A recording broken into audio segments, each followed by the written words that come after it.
Selamat pagi pemirsa, saya Daniel Huta Barat akan menemani Anda dengan beragam informasi terkini di antaranya.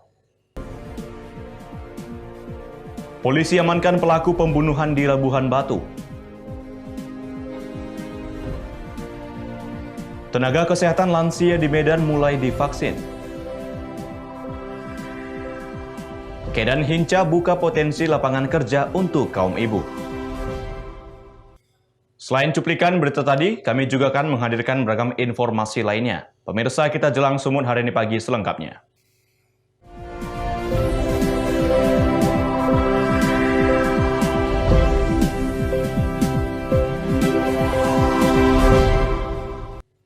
Kita ke informasi pertama, pemirsa. Pelaku pembunuhan terhadap temannya sendiri diamankan personel TK dari Satreskrim Polres Labuhan Batu. Mirisnya pembunuhan terjadi usai pertikaian terkait penjualan kereta dorong atau angkong hasil curian.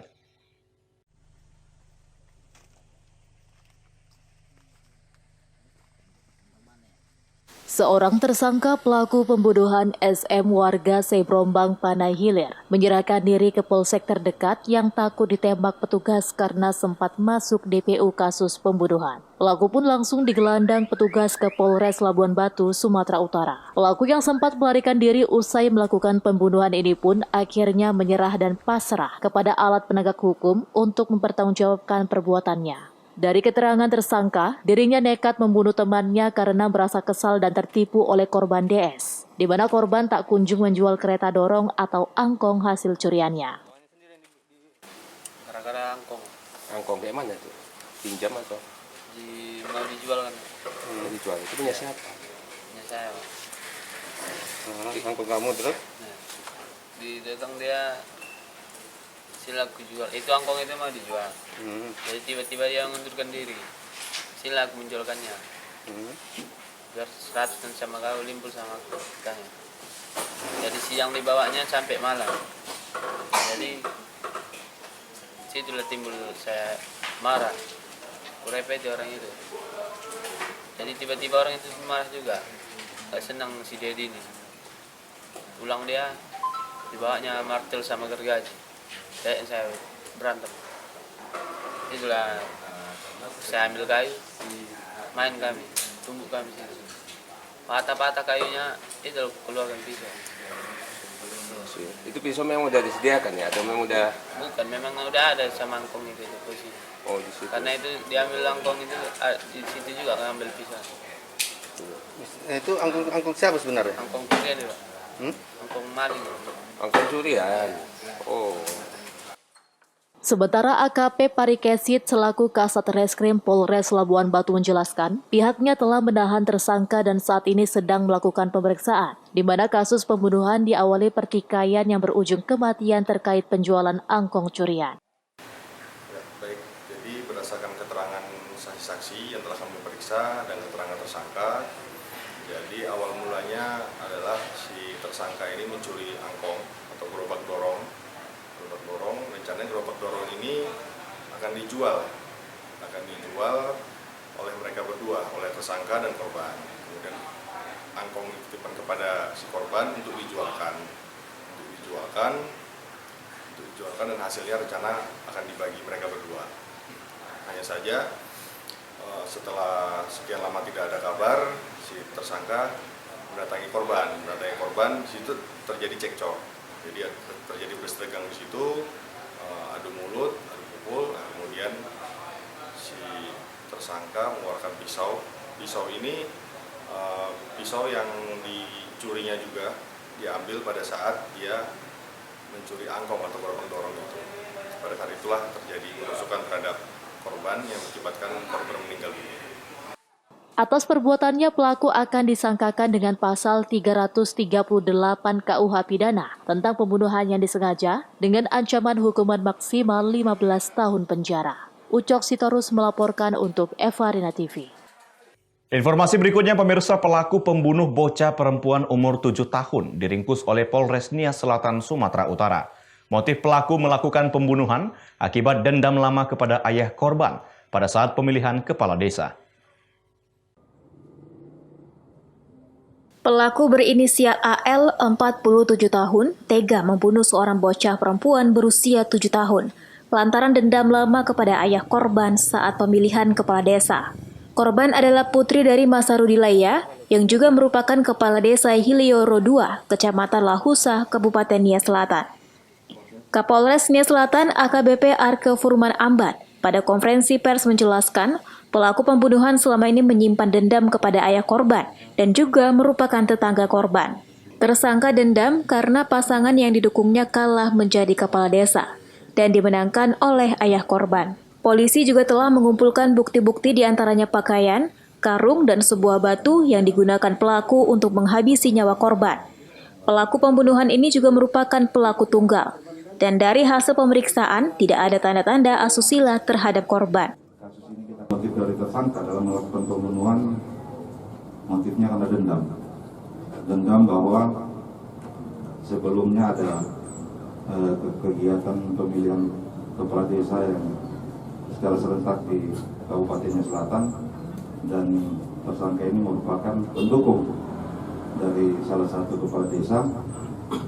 Ternyata yang didukungnya kalah, sehingga ini anak kepala desa yang menjadi kepala desa sekarang, sehingga mungkin ada dendam selama ini berimbas kepada pembunuhan korban.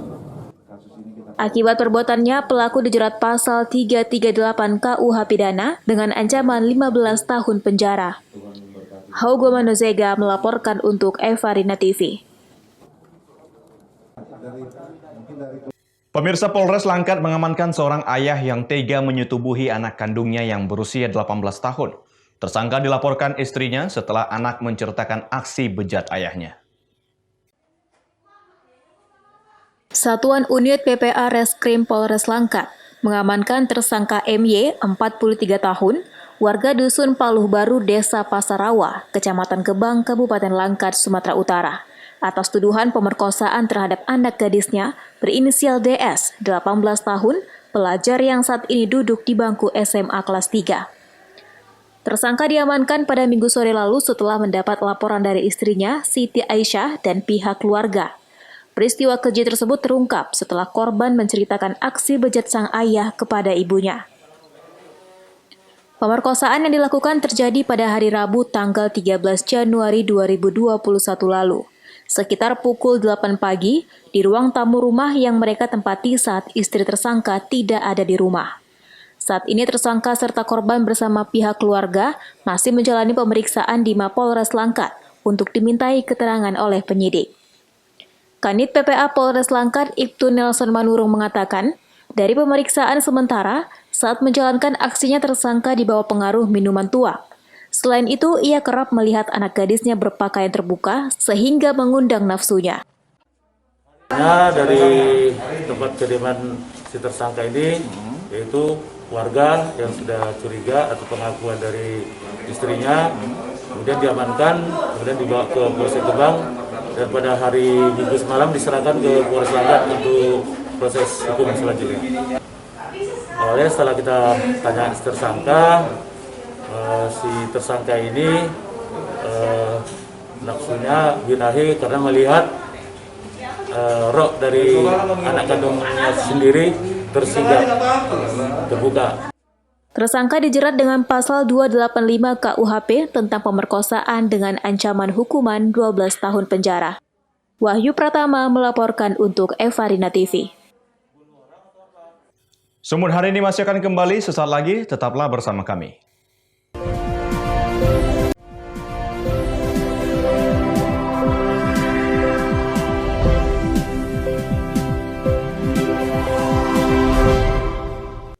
Terima kasih Anda masih bersama kami pemirsa. Pasca Badan Pengawas Obat dan Makanan Republik Indonesia memberikan izin vaksin Sinovac untuk lansia. Sejumlah tenaga kesehatan lansia di Rumah Sakit Umum Pusat Haji Adam Malik Medan mulai divaksin.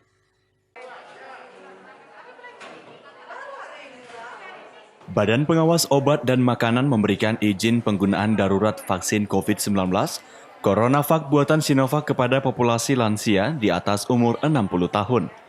Rumah Sakit Vertikal Kementerian Kesehatan Republik Indonesia RSUP Haji Adam Malik Medan mulai melakukan vaksinasi terhadap 4 orang tenaga kesehatan di rumah sakit ini.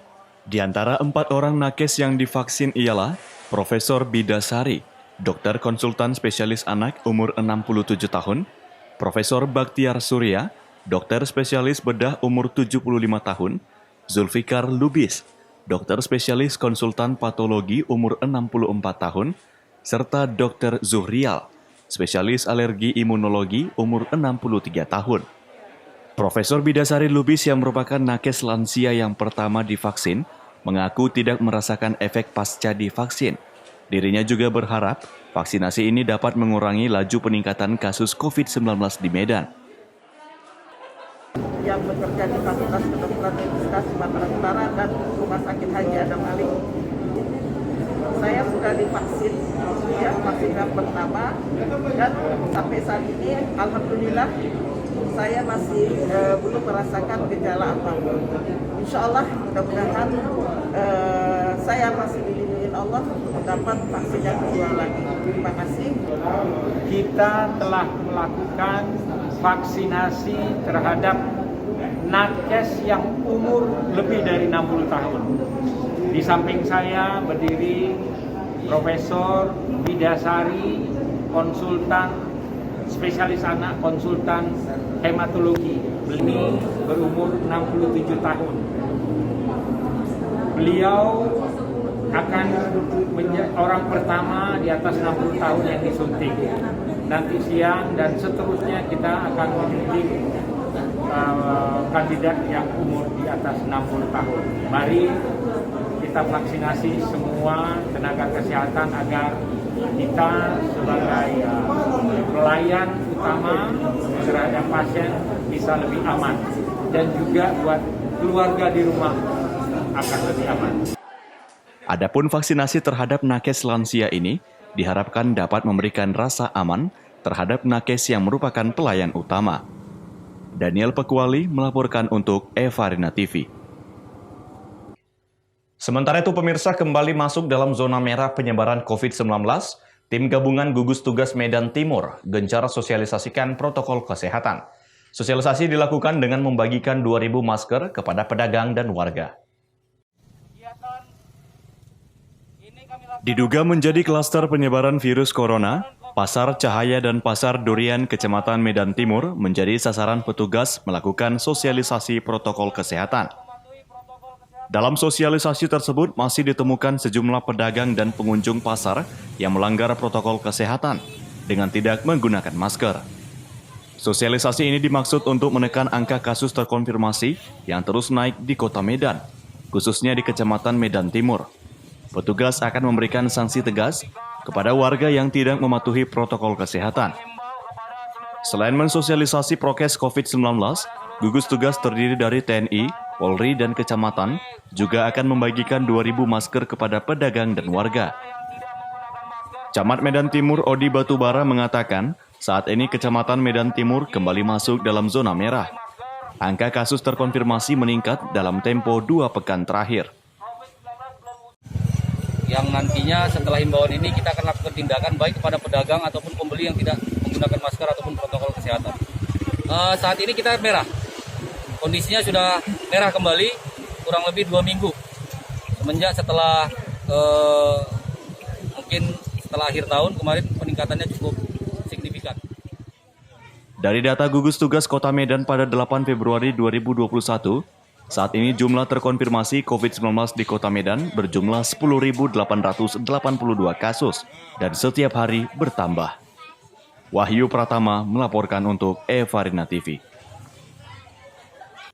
Pemirsa, pemerintah Kota Gunung Sitoli, Sumatera Utara melaksanakan vaksinasi COVID-19 tahap pertama. Wakil Wali Kota Gunung Sitoli, orang pertama yang divaksin. Setelah Pemko Gunung Sitoli menerima vaksin Sinovac pada minggu lalu dan telah melaksanakan vaksinasi tahap pertama kepada 15 orang tenaga kesehatan di antara 760 orang, sebagai orang pertama yang divaksin di Kota Gunung Sitoli, Sowa Lauli, Wakil Wali Kota mengajak seluruh masyarakat untuk tidak merasa khawatir untuk divaksinasi. Karena dengan adanya vaksinasi ini merupakan salah satu solusi memutus penyebaran COVID-19 di Kota Gunung Sitoli dan Kepulauan Nias. dengan harapan perekonomian masyarakat dapat pulih atau normal seperti biasanya sebelum dilanda pandemi COVID-19. Vaksin ini untuk memutus rantai penularan COVID-19. Maka masyarakat jangan takut, vaksin ini aman dan halal, jadi tidak perlu ditakuti, ya. Dan kita akan melaksanakan vaksinasi sesuai dengan tahapan yang telah ditentukan oleh pemerintah pusat. Oke? Meski demikian, Wakil Wali Kota Gunung Sitoli juga tetap mengimbau seluruh masyarakat untuk tetap mematuhi protokol kesehatan, seperti menggunakan masker, menjaga jarak, dan menjauhi kerumunan. Haugo Manojega melaporkan untuk Evarina TV.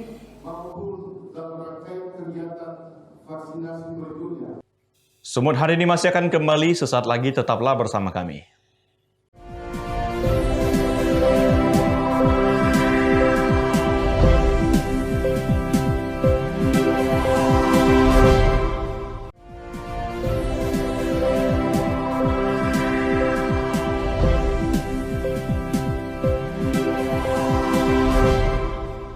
Terima kasih Anda masih bersama kami, pemirsa. Hinca Panjaitan, anggota DPR RI Komisi 3 dari fraksi Demokrat, membuka potensi lapangan kerja baru bagi kaum ibu di Kecamatan Pematang Bandar, Kabupaten Simalungun, Sumatera Utara, dengan cara melatih pembuatan kue basah dan kue kering.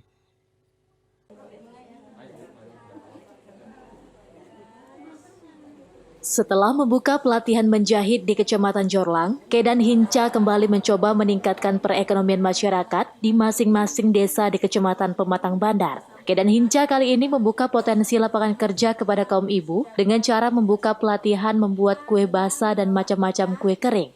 Sebagai awal pembentukan pelatihan, Kedan Hinca menggelar acara sosialisasi di salah satu rumah peserta pelatihan di Desa Wonerejo, Kerasaan, Kecamatan Pematang Bandar, Simalungun.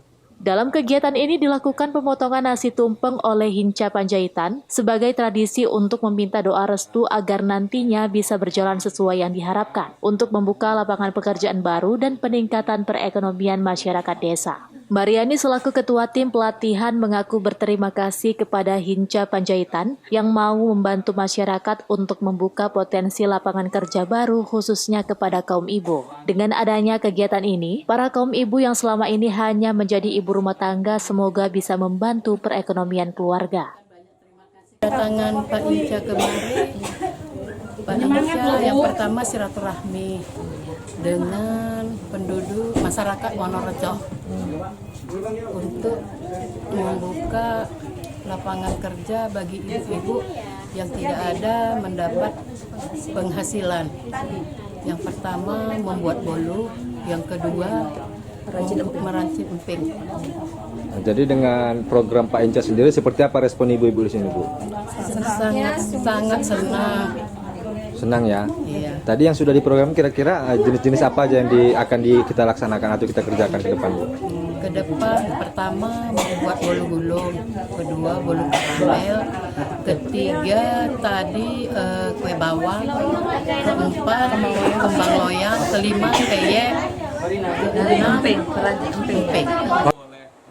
Selama menjalani pelatihan, seluruh peserta mendapat fasilitas alat dan bahan baku kue termasuk pemasarannya. Eko Hendriawan melaporkan untuk Evarina TV.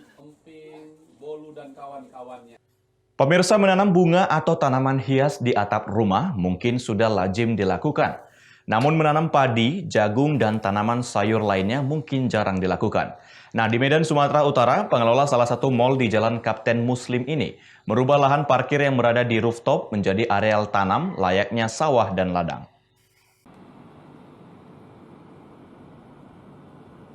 Berlokasi di lantai 7 mal di Jalan Kapten Lubis Medan, pengelola gedung menyulap lahan parkir menjadi kawasan mirip ladang kebun. Bukan tanaman hias atau tanaman sayur biasa, pengelola justru menanam padi, jagung, kangkung, dan tanaman sayuran lainnya. Dengan hanya menggunakan media tanah yang dilapisi seng agar tidak merusak bangunan mal, pengelola berhasil menanam padi dan tanaman sayur lainnya.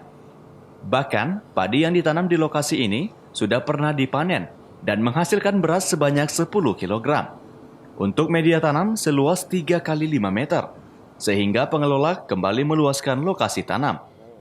Heri Julkarnain Hutajulu, manajemen mal menyampaikan, penanaman padi dan sayur lainnya di atap mal ini bermula saat di awal pandemi. Sejumlah karyawan melakukan olahraga rutin di lokasi parkir rooftop gedung yang terlihat gersang. Agar terlihat lebih sejuk, manajemen mulai memperindah dengan melakukan penanaman. Tak tanggung-tanggung, manajemen mulai mencoba tanaman berbeda, yaitu padi dan jagung. Hal ini agar suasana terlihat seperti di pedesaan. Namun siapa yang sangka, ternyata tanaman tersebut pun tumbuh dan berbuah. Sehingga pihak manajemen kembali memperluas areal tanam dan menambah bibit tanaman yang awalnya hanya padi dan jagung. Kini mulai merambat ke sayur-sayuran lain seperti kangkung, cabai, hingga markisa. Ini pertama kali ada di mall atau plaza yang ada di Medan, Sumatera Utara, mungkin di Indonesia.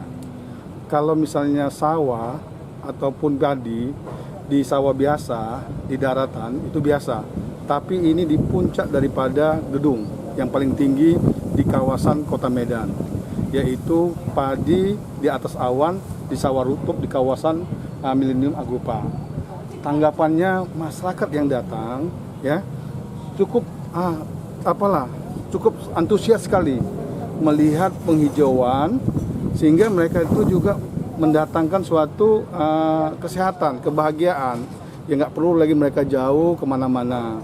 Dan terlebih-lebih adalah untuk karyawan, karena setiap jam 10 pagi saya menginstruksikan kepada semua karyawan untuk senam, untuk menikmati matahari 15 menit sambil melihat pemandangan padi, kemudian ada jagung, ada sayur mayur, ada bunga, sehingga karyawan semuanya sehat dan juga kinerjanya menghasilkan produktivitas yang cukup tinggi.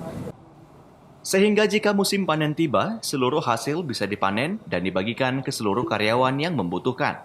Apalagi di masa pandemi, harga kebutuhan bahan pokok melambung tinggi. Kini lokasi ini pun sudah dibuka untuk umum. Sejumlah masyarakat termasuk pengunjung mal antusias berkunjung ke lokasi ini. Manajemen pun berharap di tengah pandemi COVID-19, lokasi ini bisa jadi inspirasi masyarakat agar bisa menanam di lahan seadanya. Daniel Pekuali melaporkan untuk Evarina TV. Pemirsa, demikianlah rangkaian informasi dalam Sumut hari ini pagi. Saya Daniel Huta Barat, mewakili kerabat kerja yang bertugas, pamit undur diri. Terima kasih dan sampai jumpa.